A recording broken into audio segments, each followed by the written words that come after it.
So I want to start in the book of John, chapter 5, verses 2 through 8 in the NLT. And it reads, "Afterward, Jesus returned to Jerusalem for one of the Jewish holy days. Inside the city near the sheep gate was a pool of Bethesda with 5 covered porches. Crowds of sick people, blind, lame, or paralyzed, lay on the porches. One of the men laying there had been sick for 38 years. When Jesus saw him and knew he had been ill for a long time, he asked him, 'Would you like to get well?' 'I can't, sir,' the man replied, 'for I had no one to put me into the pool when the water bubbles up. Someone else always gets there ahead of me.' And Jesus told him, 'Stand up, pick up your mat and walk.' Instantly, the man was healed. He rolled up his sleeping mat and began walking." Brother Dave, can you put the picture up? As the sheep waits. At the sheep gate, which was at the edge of the city, where countrymen would come and bring livestock through, where sheep would come to a point of no return for sacrifices, and where the lame and the sick or the paralyzed and the incurable would be cast out.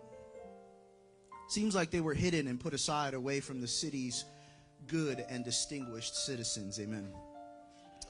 Also a place of no return for the castaways.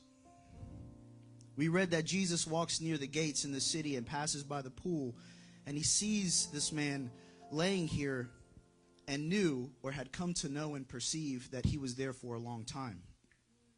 Signs may have shown that from this man's appearance that he had been there for so long by the way that his clothes looked, right? Possibly by the area surrounding him. He maybe even made himself a little corner, a little cubby somewhere where he had made his home. Regardless of how Jesus perceived this, without even asking him how long he's been there, without asking him, does he think that he deserves it, quietly lets him know that he's there to meet his needs.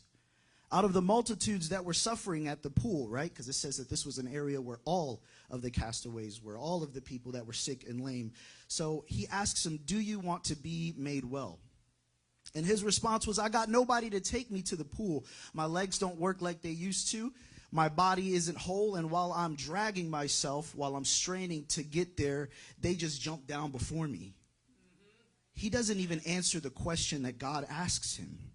But Jesus still had mercy on him. Amen. He commands him, "Get up, take your bed, and walk." And it says, at once, at an instant, the man was healed. Years of pain and torture and embarrassment and shame and feeling worthless was gone at an instant. Bethesda translates to house of mercy or grace. And those waters, when they stirred, must have worked for somebody, must have worked fine for somebody, seeing as they had an expectation that this would still happen. Amen. So the sick have seen that they can receive mercy at this pool. And I think that we can all agree that this church, right, is a house of mercy and grace, and a place where we expect to receive it, where we expect God to move in our lives in a service and to bring and for us to bring our needs to him and petitions to him. But does it ever feel like somebody else got what I needed before me? They got my blessing and my opportunity, and they got everything, and I still have nothing. We miss so much of what we need from God because we want to make it fit our paradigm. What if this man would have told Jesus, "I want you to do it my way. Unless you put me in the water, like I've seen with my own eyes when it stirs, I don't want to talk about it. I don't want to get into this with you." And cut off his miracle from his stubbornness and a crescendo of expectations. The man at the pool wanted so badly and waited so long and badly for the wrong thing to happen because his expectations were to find mercy was misplaced for so long. But hope. It worked for others, right? The pool worked for others. That's why the answer was right in front of him. And his eyes were fixed on this idea of his miracle. Just as the man had faith in what he thought would heal him, and it left him dejected. He was there he had a sickness for 38 years. So will you leave yourself dejected, trying to cram your ideas into a heavenly plan? Saying, "God, this is how you have to vindicate me and shut the mouth of my adversaries. Lord, give me this opportunity and it'll make me more money than I ever made. This is it for me. God, you have to give me what I want this way."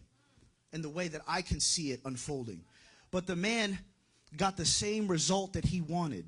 The man got what others got after 38 years when Jesus stepped into his story. 38 years is a long time to have a sickness. Amen. Truly waiting on God is full of zero expectations. Zero specifics, I'm sorry. And the only expectation that you have is that he will do what he said, or he will do what he has promised you. That's what you can expect from God, which in turn doesn't keep you waiting. The true expectation is trusting that God will come across you at your moment of need, and he will determine the time and the place where you would receive it without rejecting his plan for your idea.